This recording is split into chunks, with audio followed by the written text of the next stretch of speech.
忍びの時代は終わる。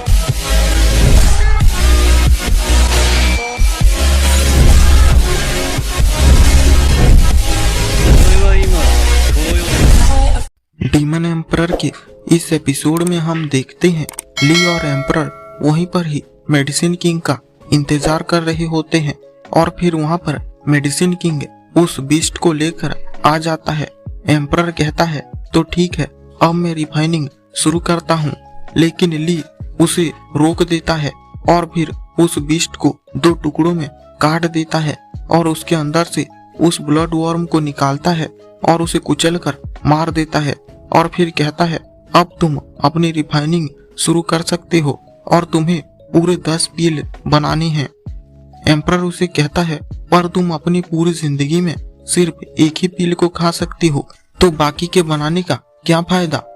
ली उसे कहता है मैंने तुम्हें कहा ना कि तुम बनाओगे, मतलब तुम्हें बनाना ही पड़ेगा। और फिर एम्परर अपनी रिफाइनिंग शुरू कर देता है और उस बीस्ट के ब्लड को भी उसमें मिलाता है और फिर कुछ देर बाद 10 पील तैयार हो जाती है। एम्परर उनमें से एक को ली को खाने के लिए देता है, लेकिन ली कहता है तुम बाकी के 9 पील्स भी मुझे दो और पहले तुम इनमें से एक पील को खुद खा कर दिखाओ। और एम्परर उनमें से एक पील को खा लेता है और फिर ली उसे कहता है तुम इनमें से और एक पील को उठाओ और इसे मेडिसिन किंग को खाने के लिए दो। और फिर ऐसे ही करते करते वो दोनों ही बहुत सारे पील खा लेते हैं और आखिर में सिर्फ 3 ही पील बचती है। और फिर उनमें से एक पील को ली उठाता है और उसे खा लेता है और वो जैसे ही उस पील को खाता है उसकी पूरी बॉडी में पावर महसूस होने लगता है। और फिर हम देखते हैं 3 घंटे बाद का सीन, जहाँ पर ली एक जगह पर बैठा हुआ होता है और कल्टीवेट कर रहा होता है और फिर वो उठता है और एम्परर उसे पूछता है तो ये कैसा था, अब तुम खुश हो गए ना। ली कहता है हाँ मुझे थोड़ा अच्छा तो लग रहा है, पर मुझे तो नहीं लग रहा है कि मेरी बॉडी ताकतवर बन गई है। एम्परर उसे कहता है इतना चौंकने की जरूरत नहीं है, क्योंकि वैसे भी ये कोई बॉडी पिल था ही नहीं। और ये सुनते ही ली बहुत ही ज्यादा शॉक हो जाता है और कहता है तुमने क्या कहा। और फिर एम्परर उसे कहता है अरे मेरे डियर एल्डर ली, तुम इतने ज्यादा महान हो के भी इस जैसी बात पर भरोसा कर लिया। ली गुस्से से कहता है तो तुमने मुझे बेवकूफ बना दिया। पर मेडिसिन किंग एम्परर को रोकते हुए कहता है तुम ये सब कहना बंद करो, इसने पहले ही हमारे ब्लड वर्म को मार दिया है। लेकिन एम्परर उसे रोक देता है और फिर ली से कहता है तुम्हें लगता है कि मैं बेवकूफ हूँ जो तुम यहाँ पर ऐसे ही आओगे और मेरे कल्टीवेशन मेथड को लेकर चले जाओगे, तो तुम सपने देखना बंद करो। ये सुनकर ली बहुत ही ज्यादा गुस्से में अपनी फुल पावर को एक्टिवेट करता है और बहुत ही ज्यादा तेजी से एम्परर की तरफ अटैक करने के लिए बढ़ता है।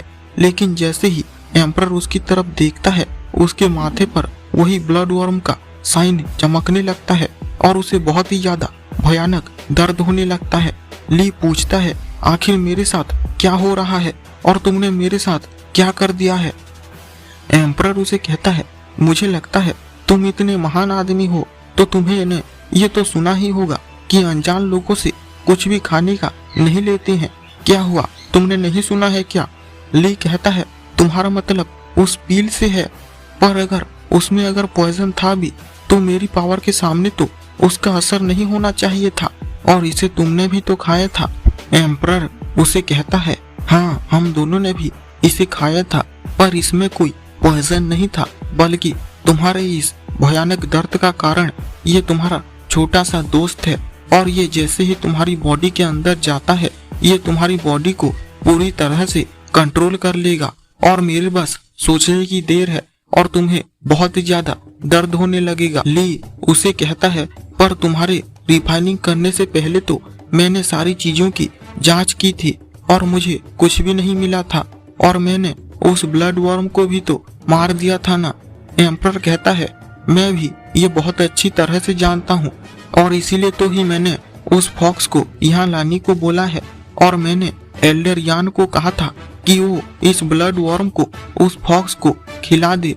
और भले ही तुमने उस ब्लड वर्म को मार दिया था, पर उसके पहले से ही उस फॉक्स के ब्लड के अंदर उसके अंडे मिल चुके थे और इस तरह वो तुम्हारी बॉडी में चला गया। ली अपने मन में कहता है, तो ये सब मेरे लालच की वजह से ही हुआ है, वरना मेरी ये हालत नहीं हुई होती। एम्परर उसे कहता है, तुम जरूर सोच रहे होगे ना कि ये सब तुम्हारी लालच की वजह से ही हुआ है, पर तुम गलत हो। लालच इंसान का ही नेचर होता है और अगर इंसान लालच करना छोड़ देगा तो फिर क्या वो इंसान रह पाएगा? और लालच करना कोई बुरी बात नहीं है, पर तुम्हें कभी भी शॉर्टकट लेने की कोशिश नहीं करनी चाहिए, क्योंकि इस दुनिया में मिरेकल जैसी कोई चीज नहीं होती है जो तुम्हें एक झटके में ताकतवर बना दे। और फिर उसे एक मार्शल आर्ट देते हुए कहता है, यही मेरा कल्टीवेशन मेथड है और ये उन लोगों के मेथड से बहुत ही ज्यादा ताकतवर है और मैं इसे तुम्हें सीखने दूंगा और मैं इसके साथ तुम्हें इसके जैसे और 3 मार्शल आर्ट भी। पर अगर तुम हमारे लू क्लैन को ज्वाइन करोगे और उसके एल्डर बनोगे या फिर तुम यहाँ से ऐसे ही जा सकते हो और मैं तुम्हें बिल्कुल भी नहीं रोकूंगा। ली कहता है, पर पहले मैं इसे देखना चाहूंगा कि ये असली है या फिर नहीं। और फिर उसे देखते ही हैरान हो जाता है और कहता है, इसमें तो एक साउंड प्रोफाउंड मार्शल आर्ट है और ऐसी कोई चीज तो हमारे यहाँ एग्जिस्ट ही नहीं करती है और तुम्हारे पास ऐसा ट्रेजर आया कहाँ से? और एम्परर फिर से उसे पूछता है, तो फिर तुम्हारा डिसीजन क्या है? ली कहता है, हाँ बिल्कुल, मैं तुम्हारे साथ आऊंगा। कोई गधा ही होगा जो ऐसे मौके को छोड़ देगा और अगर तुम पहले ही ये मुझे दिखा देते तो मैं तो तुम्हारे साथ ऐसे ही मिल जाता। एम्परर उसे कहता है, तुम अभी ऐसा तो बोल रहे हो, पर अगर मैंने इसे तुम्हें पहले दे दिया होता तो क्या तुम मुझे मार नहीं देते? क्यों मैंने सही कहा ना? और ली हंसने लग जाता है। और फिर हम दूसरी तरफ देखते हैं कि क्वीनलॉन्ग पेविलियन के एल्डर्स किसी से मिलने आए होते हैं और फिर वो आदमी उन्हें कहता है, ये मेरे लिए सम्मान की बात है कि आप लोग मेरे पास आए हैं। और ये आदमी होता है वही लैंग वू चैंग। और फिर वहाँ पर यूमिंग वैली का लीडर भी आ जाता है और हमेशा की तरह यूमिंग वैली का लीडर और क्वीनलॉन्ग पेविलियन का एल्डर लड़ने लग जाते हैं। लेकिन तभी ही उन दोनों को लैंग कहता है, जेंटलमैन, ये रीजेंट स्टेट है। और दोनों ही उसकी ये बात सुनते ही और उसका चेहरा देखते ही घबरा कर चुप हो जाते हैं। और फिर वहाँ पर एक और आदमी आता है जो कि मेडिसिन किंग पैलेस का लॉर्ड होता है और उसका नाम है यान बुगॉन। और उसके साथ ही यहाँ पर एक और आदमी आ जाता है जो कि मेरीवुड्स का लॉर्ड होता है और उसका नाम होता है लिन रेफोंग। और वो आते ही चिल्लाकर कहने लगता है, मिस्टर लैंग, अभी तक आपने उस जाओफान को मारा क्यों नहीं है? उसने हमारे एल्डर को मार दिया है और आप खड़े खड़े देख रहे हैं। तो ठीक है, हम अकेले ही उसे मार देंगे।